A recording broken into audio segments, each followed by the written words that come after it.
এই রমজান মাসে একটি নামাজ একবার হলেও আপনি পড়বেন ইনশাআল্লাহ। হাদিসের মধ্যে এসছে, নবী সাল্লাল্লাহু আলাইহি ওয়াসাল্লাম বলেছেন যে প্রতিদিন পড়ো, না পারলে সপ্তাহে পড়ো, না পারলে মাসে পড়ো, না পারলে বছরে পড়ো, না পারলে অন্তত জীবনে একবার হলেও এই নামাজটা পড়ো। অসাধারণ একটি নামাজ। এই নামাজটার একটা বিশেষ পদ্ধতিতে পড়তে হয়। যদি এই নামাজটা পড়া যায়, বিশ্বনবী সাল্লাল্লাহু আলাইহি ওয়াসাল্লাম হাদিসের মধ্যে অসাধারণ বলেছেন। আমার নবী সাল্লাল্লাহু আলাইহি ওয়াসাল্লাম হাদিসের মধ্যে ফজিলত বর্ণনা করতে গিয়ে বলেছেন, কেউ যদি এই নামাজটা পড়ে তার আগের পিছের ছোট বড় সব গুনাহ আল্লাহ তাআলা মাফ করে দেবেন। সুবহানাল্লাহ বিহামদি। এজন্য এই আমলটা করতে হবে। অন্তত আমাদের এই রমজানের আর যে কয়দিন আছে একবার হলেও আমরা এই নামাজটা ইনশাআল্লাহ তাআলা পড়ার চেষ্টা করব। এই নামাজটা কিভাবে পড়বো আমরা? এই নামাজের একটা অসাধারণ একটা তাসবিহ আছে।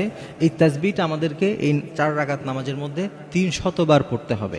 এই নামাজটা আমরা এইভাবে পড়ব যে সুবহানাল্লাহি ওয়াল হামদুলিল্লাহ ওয়ালা ইলাহা ইল্লাল্লাহ ওয়াল্লাহু আকবার। এই যে তাসবিহটা আছে, এই তাসবিহটা আমার প্রত্যেক রাকাতে 75 বার করে পড়তে হবে। তাহলে 4 রাকাতে 300 বার হবে। পড়ার সিস্টেমটা হচ্ছে, আমি যখন নিয়ত করে এই নামাজের আপনি নিয়তটা করলেন, করার পরে আপনি দাঁড়ালেন, এরপরে সানা পড়লেন। সানা যখন পড়া শেষ হবে, অর্থাৎ স্বাভাবিকভাবেই যখন আমরা নামাজ শুরু করি আল্লাহু আকবার বলি, এরপরে তো সানা পড়ি। তো সানা পড়ার পরে আপনি 15 বার সুবহানাল্লাহ, যেই তাসবিহটা বললাম, এই তাসবিহটা ইনশাআল্লাহ তাআলা মিনিমাম 15 বার আপনি পড়বেন। সুবহানাল্লাহ আলহামদুলিল্লাহ ওয়ালা ইলাহা ইল্লাল্লাহ ওয়াল্লাহু আকবার।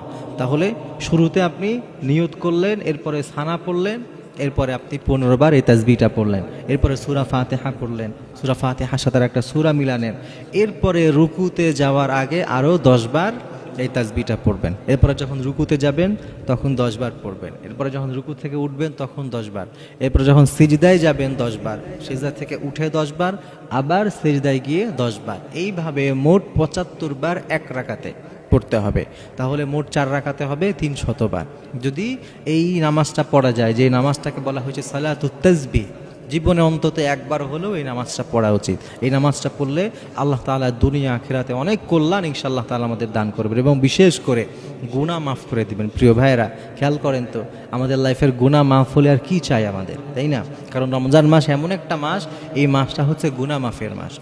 এজন্যই তো বিশ্বনবী বলেছিলেন, যখন একদিন জিবরাইল আলাইহিস সালাম আল্লাহর কাছে দোয়া করে বললেন, যারা রমজান পেল কিন্তু তার গুনাহগুলো মাফ করে নিতে পারলো না, তারা ধ্বংস হয়ে যাক। তার এই দোয়া শোনার সাথে সাথে আমার নবী বলেছিলেন আমিন। চিন্তা করেন প্রিয় ভাইরা, যে নবী উম্মতের জন্য কাঁদেন, যেই নবী উম্মার জন্য এত পেরেশান, সেই নবী পর্যন্ত বলেছিলেন আমিন। অর্থাৎ যারা রমজান পেল এরপরেও তার গুনাহ মাফ করে নিতে পারলো না, তারা ধ্বংস হয়ে যাক। এজন্য যদি এই রমজান মাসে গুনাহটুকু মাফ করে নিতে চায়, তাহলে সালাতুত তাসবিহ নামাজ পড়ার কোনো